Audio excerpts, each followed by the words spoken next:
India versus Sri Lanka మధ్య జరిగిన Asia cup ఫైనల్లో లంక మహిళలు వీరోచిత పోరాటం చేసి భారత్పై సాధించిన విజయాన్ని స్ఫూర్తిగా తీసుకున్నారనుకుంటా. శ్రీలంక పురుషుల జట్టు భారత్పై ఆడిన 3 వన్డేల్లో అదరగొట్టింది. స్పోర్ట్స్ లో గెలుపోవడం సహజమే, కానీ టీ20 వరల్డ్ కప్ విన్నర్స్ మరియు పూర్తి స్థాయి సీనియర్స్ తో కూడిన దిగ్గజ భారత జట్టు ఇంత ఘోరంగా ఓడిపోతుందని ఎవరూ ఊహించలేదు. ప్రపంచ మేటి బౌలర్స్ ను కూడా తమ బ్యాటింగ్ విన్యాసాలతో చుక్కలు చూపించే భారత బ్యాటర్స్ చిన్న జట్టైన శ్రీలంక చేతిలో కొప్పుకెళ్లిపోవడం సహించరానిది. శ్రీలంక స్పిన్ వలలో చిక్కుకొని 100 పరుగులకు 8 వికెట్లు కోల్పోవడం, వన్డేల్లో 26 ఓవర్లకే ఆలౌట్ అవ్వడం చూసిన ప్రతి భారతీయుడు వెలువెల్లాడిపోయాడు. ఇండియా మరియు శ్రీలంక మధ్య జరిగిన ఆఖరైన 3వ వన్డేలో టాస్ గెలిచి బ్యాటింగ్ ఎంచుకున్న శ్రీలంక ఈసారి ఓపెనర్స్ గట్టి పట్టుదలను ప్రదర్శించారు. సిరాజ్ దెబ్బకు మొదటి 2 వన్డేల్లో ఓపెనర్స్ లో ఎవరో ఒకరు అవుట్ అవ్వడం గమనించి ప్రత్యేకంగా సిరాజ్ బౌలింగ్ ని టార్గెట్ చేసి మరీ బౌండరీస్ తో విరుచుకుపడ్డారు. ఓపెనర్స్ పాతుల్ నిషంక మరియు అవిష్కా ఫెర్నాండో ఇద్దరు వికెట్ పడనీయకుండా 89 పరుగులు చేసి 20వ ఓవర్ వరకు ఆడారు. 5 ఫోర్లు 2 సిక్సర్ల సహాయంతో 45 పరుగులు చేసిన పాతుల్ నిషంక 20వ ఓవర్ వేసిన అక్షర్ పటేల్ బౌలింగ్ లో క్యాచ్ ఇచ్చి వెనుదిరిగాడు. ఈసారి గెలవకపోతే మరోసారి అవకాశం రాదేమో అన్న రీతిగా first down batter Kushal Mendis మరియు ఓపెనర్ ఫెర్నాండో జంట 82 పరుగుల పార్ట్నర్షిప్ నెలకొల్పారు. 36వ ఓవర్లో సెంచరీ వైపు దూసుకెళ్తున్న అవిష్కా ఫెర్నాండోను రియాన్ పరాగ్ బౌల్తా కొట్టించాడు. 102 బంతులు 9 ఫోర్లు 2 సిక్సర్ల సహాయంతో 96 పరుగులు చేసిన ఫెర్నాండో తొట్టిలో సెంచరీ కోల్పోయాడు. భారత స్పిన్నర్లు విజృంభించి శ్రీలంక మిడిల్ ఆర్డర్ను చుట్టేశారు. మిగతా శ్రీలంక బ్యాటర్స్ ఒకరి వెంట ఒకరు వెళ్లిపోతూ ఉంటే మరో ఎండ్లో కుషాల్ మెండిస్ జాగ్రత్తగా ఆడుతూ జట్టు స్కోరు 235 పరుగుల వద్ద ఉన్నప్పుడు 7వ వికెట్ రూపంలో వెనుతిరిగాడు. 82 బంతుల్లో 59 పరుగులు చేసిన కుషాల్ మెండిస్ కుల్దీప్ యాదవ్ వేసిన చక్కటి బంతికి అవుట్ అయ్యాడు. చివర్లో కమిందు మెండిస్ బ్యాట్ గులిపించడంతో 23 పరుగులు చేసి జట్టు స్కోర్ను 50 ఓవర్లకు 7 వికెట్ల నష్టానికి 248 పరుగులకు చేర్చాడు.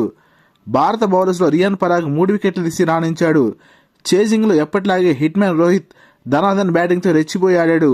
ఈసారి టార్గెట్ ఎక్కువగా ఉండటంతో కొద్దిగా వేగం పెంచే క్రమంలో 8వ ఓవర్ వేసిన దునిత్ వెలలాగే బౌలింగ్ లో స్వీప్ షాట్ ఆడబోయి రోహిత్ వ్యక్తిగత స్కోరు 35 పరుగుల వద్ద వెనుతిరిగాడు.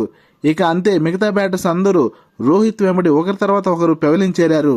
కేవలం 6 పరుగులే చేసిన శుభ్మన్ గిల్ అక్షిత ఫెర్నాండో బౌలింగ్ లో బౌల్డ్ అయ్యాడు. కొద్ది సమయం పోరాడిన విరాట్ కోహ్లీ 4 ఫోర్లతో 20 పరుగులు చేసి వెలలాగే బౌలింగ్ లో ఎల్బీడబ్ల్యూ అయ్యి నిరాశపరిచాడు. సీనియర్ బ్యాటర్ మరియు ప్రత్యేకంగా ఈ మ్యాచ్ కోసమే తీసుకున్న రిషబ్ పంత్ అవుట్ అయిన తీరు కొంత ఆశ్చర్యం కలిగజేసింది. ఆఫ్ స్పిన్నర్ తీక్షణ బౌలింగ్ లో బంతి ఆఫ్ స్పిన్ అవుతుందని తెలిసి కూడా క్రీజులో నుండి చాలా ముందుకు వచ్చి మరి టర్న్ అయ్యే బంతిని ఆడటానికి ప్రయత్నం చేశాడు. అంతే, శ్రీలంక వికెట్ కీపర్ స్టంప్స్ ను ఎగరవేశాడు. శ్రేయస్ అయ్యర్ ఆట తీరు ఏమాత్రం మార్చుకోలేదు. శ్రీలంక బౌలర్ వెలలాగే వేసిన స్పిన్ వలలో చిక్కుకుపోయాడు. ఎప్పుడు భారత్ను ఆదుకునే అక్షర్ పటేల్ ఈసారి మాత్రం వెలలాగే వేసిన స్టన్నింగ్ డెలివరీకి బౌల్డ్ అవడంతో భారత్ పీకలోతు కష్టాల్లోకి వెళ్లిపోయింది. 15 పరుగులు వేసిన రియాన్ పరాగ్ వాండర్స్ వేసిన బంతిని ఎలా ఆడాడో ఎవరికీ అర్థం కాలేదు.